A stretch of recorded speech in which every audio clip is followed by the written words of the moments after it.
ಚುನಾವಣೆಯಲ್ಲಿ ಕಾಂಗ್ರೆಸ್ ಪಕ್ಷದ ಅಧಿಕೃತ ಅಭ್ಯರ್ಥಿಯಾಗಿ ಪ್ರಿಯಾಂಕಾ ಜಾರಕಿಹೊಳಿ ನಮ್ಮ ಕಾಂಗ್ರೆಸ್ ಪಕ್ಷ ಅವರಿಗೆ ಉಮೇದುವಾರಿಕೆಯನ್ನ ನಿಶ್ಚಯ ಮಾಡಿದೆ. ಅವರ ಪರವಾಗಿ ಈಗಾಗಲೇ ಸುಮಾರು ಗ್ರಾಮಗಳಲ್ಲಿ, ತಾಲೂಕುಗಳಲ್ಲಿ ಪ್ರಚಾರವನ್ನು ಪ್ರಾರಂಭ ಮಾಡಿದೆ. ಎಲ್ಲ ಅವಕಾಶಗಳಿದೆ. ಯಾವಾಗ ಸಹಕಾರಿ ಆದ್ರೆ ನೀವೆಲ್ಲ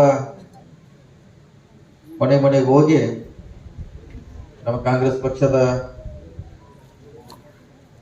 ಸರ್ಕಾರಗಳಿದ್ದಾಗ ಕೇಂದ್ರ ಮತ್ತು ರಾಜ್ಯದಲ್ಲಿ ಅವ್ರು ಮಾಡಿರುವಂತ ಕೆಲಸಗಳನ್ನ ನೀವು ಹೇಳಬೇಕಾಗ್ತದೆ.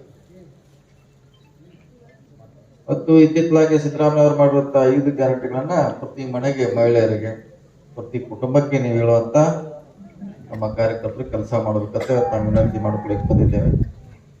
ನಮ್ಮ ಬೂತ್ ಕಮಿಟಿ ಆಗೋರು ಇದೆ, ಅದ ಮತ್ತೆ ಚಾಲನೆ ಕೊಡಬೇಕು. ನಮ್ಮ ಗ್ಯಾರಂಟಿಗಳನ್ನ ಮನೆ ಮನೆಗೆ ಮೂಡಿಸ್ಬೇಕು.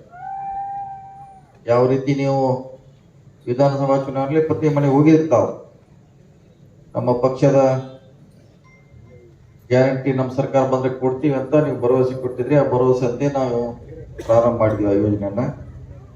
ಸನ್ಮಾನ್ಯ ಸಿದ್ದರಾಮಯ್ಯ ಅವರ ನೇತೃತ್ವದ ಸರ್ಕಾರ ವಿಶೇಷವಾಗಿ ಬಡವರಿಗೆ ಈ ಯೋಜನೆಯನ್ನು ಜಾರಿಗೆ ಮಾಡಿದ್ವಿ. ಮತ್ತು ವಿಶೇಷ ಎಲ್ಲ ಮಹಿಳೆಯರಿಗೆ, ಬರೀ ಬಡವರಿಗೆ ಅಷ್ಟೇ ಅಲ್ಲ, ಎಲ್ಲ ಮಹಿಳೆಯರ ಸಾಮೂಹಿಕವಾಗಿ ಈ ಯೋಜನೆಯನ್ನು ನಾವು ಕೊಡ್ತಾ ಇದ್ದೀವಿ.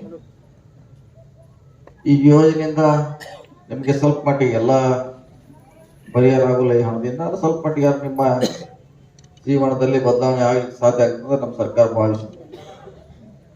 ಅದಕ್ಕಾಗಿ ಹಣವನ್ನು ನೀವೆಲ್ಲ ಸದುಪಯೋಗ ಮಾಡ್ಕೋಬೇಕು. ನಿಮ್ಮ ಮಕ್ಕಳಿಗೆ ಒಳ್ಳೆಯ ಶಿಕ್ಷಣ ಕೊಡ್ಬೇಕು. ನೀವು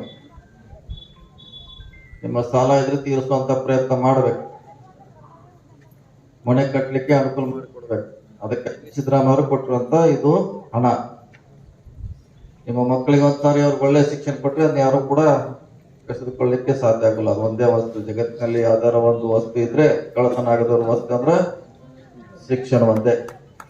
ಆ ಶಿಕ್ಷಣಕ್ಕೆ ತೋರ್ಸ್ ಕೊಡ್ಬೇಕು. ನೀವೆಲ್ಲ ಅವ್ರ ಭವಿಷ್ಯನ ಆಮೇಲೆ ಅವರೇ ಕಟ್ಕೊಳ್ತಾರೆ.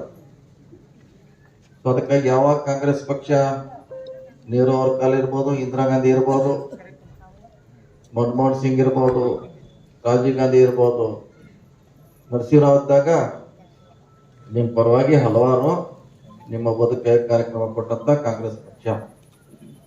ಅದಕ್ಕೆ ನೀವು ಕಾಂಗ್ರೆಸ್ ಪಕ್ಷಕ್ಕೆ ಮತಗಳನ್ನು ನೀಡಬೇಕು. ಮತ್ತು 10 ವರ್ಷಗಳ ಮೋದಿ ಅವರ ಸರ್ಕಾರವನ್ನು ಕೂಡ ನಾವು ನೋಡಿದ್ವಿ. ಹೇಳಿ ಒಂದೇ ಒಂದು ಕೆಲಸ ಯಾವ್ದಾರು ನಿಮ್ಮ ಊರಾಗ, ನಿಮ್ ಜಿಲ್ಲಾ ಪಂಚಾಯತಿ ವ್ಯಾಪ್ತಿಯೊಳಗ ಅಥವಾ ರಾಯಬಾಗ್ ತಾಲೂಕಿನಲ್ಲಿ ಎಲ್ಲರ 10 ವರ್ಷನಾಗ ಯಾವ್ದಾರು ಒಂದು ಕಾರ್ಯಕ್ರಮ ಮಾಡಿದ್ದು ಹೇಳಿ. ಆ ಬಗ್ಗೆ ಹೇಳ್ತೀವಿ. ಕೆರೆ ತುಂಬ ಯೋಜನೆ ಇದೆ ನಮ್ದು. ಕೃಷಿ ಹೊಂಡ, ಪ್ರತಿ ರೈತರ ಹೊಲದಲ್ಲಿ ಕೃಷಿ ಹೊಂಡ ಇದೆ. ಶಾಲೆಗಳನ್ನು ಕಟ್ಟುವಂತ ಪ್ರಯತ್ನ ಮಾಡಿದ್ವಿ. ಸುಮಾರು ಒಳ್ಳೆಯ ಕೆಲಸಗಳನ್ನ ನಾವು ಮಾಡಿದ್ವಿ. ಮತ್ತು ಕೇಂದ್ರದ ಬಹಳಷ್ಟು ಜಾರಿಯಲ್ಲಿರುವಂತ ಕಾರ್ಯಕ್ರಮ ನಮ್ಮ ಅವಧಿಯಲ್ಲಿ ಆಗಿರುವಂತ ಮನಮೋಹನ್ ಸಿಂಗ್ ಕಾಲದಲ್ಲಿ ಆಗುವಂತ ಕಾರ್ಯಕ್ರಮ ಇನ್ನೂ ಕೂಡ ಜಾರಿಯಲ್ಲಿ ಇದೆ ಅಷ್ಟೇ. ಹೀಗಾಗಿ ಯಾರು ನಿಮ್ಮ ಪರವಾಗಿ ಇದ್ದಾರ, ಯಾರು ನಿಮ್ಮ ಪರವಾಗಿಲ್ಲ ಅವ್ರನ್ನ ಗುರುತಿಸ್ಬೇಕು ಅಂತ ನಿಮ್ಮ ಪರವಾಗಿರುವಂತ ಪಕ್ಷಕ್ಕೆ ನೀವು ಆಶೀರ್ವಾದ ಮಾಡಬೇಕು. ಪ್ರಿಯಾಂಕಾ ಜಾರಕಿಹೊಳಿ ಅವರಿಗೆ ನಿಮ್ಮ ಸೇವೆ ಮಾಡಲಿಕ್ಕೆ ಅನುವು ಮಾಡಿಕೊಡ್ಬೇಕಂತ ಇವತ್ತು ನಾ ಕಳಕಳಿ ಮಾಡ್ಕೊಳ್ಳಿ. ವಿಶೇಷವಾಗಿ ಚುನಾವಣೆ ಬಂದಾಗ ಒಂದು ಹೊಸ ಅಭ್ಯರ್ಥಿಗಳು ಹುಟ್ಕೋತಾರ, ಪಕ್ಷಗಳು ಹುಟ್ಕೋತಾವ.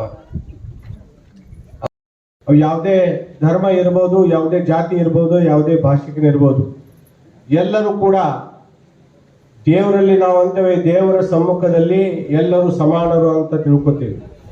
ಆದ್ರೆ ಡಾಕ್ಟರ್ ಬಾಬಾ ಸಾಹೇಬ್ ಅಂಬೇಡ್ಕರ್ ಅವರು ಮಾತು ಹೇಳಿದ್ದಾರೆ, ದೇವರ ಸಮ್ಮುಖದಲ್ಲಿ ನಾವು ಎಲ್ಲರೂ ಸಮಾನರಂತ ಹೇಳೋದು ಅವಶ್ಯಕತೆ ಇಲ್ಲ. ಮನುಷ್ಯರ ಸಮ್ಮುಖದಲ್ಲಿ ಮನುಷ್ಯರು ಮನುಷ್ಯರಾಗಿ ಸಮಾನರಾಗಿರ್ಬೇಕಂತ ಡಾಕ್ಟರ್ ಬಾಬಾ ಸಾಹೇಬ್ ಅಂಬೇಡ್ಕರ್. ಅದು ತತ್ವ ಸಿದ್ಧಾಂತ. ನಾವು ಮೊದಲು ಮನುಷ್ಯರನ್ನ ಮನುಷ್ಯರಾಗಿ ಸಮಾನವಾಗಿ ನೋಡ್ಲಿಕ್ಕೆ ಕಲಿಯೋಣ. ಆ ನಿಟ್ಟಿನಲ್ಲಿ ಹಲವಾರು ಯೋಜನೆಗಳನ್ನ, ಕಾರ್ಯಕ್ರಮಗಳನ್ನ ಹಮ್ಮಿಕೊಂಡು ದೇಶದ ನಾಡಿನ ಉದ್ದಗಲಕ್ಕೂ ಕೂಡ ಕಾರ್ಯವನ್ನ ಸತೀಶ್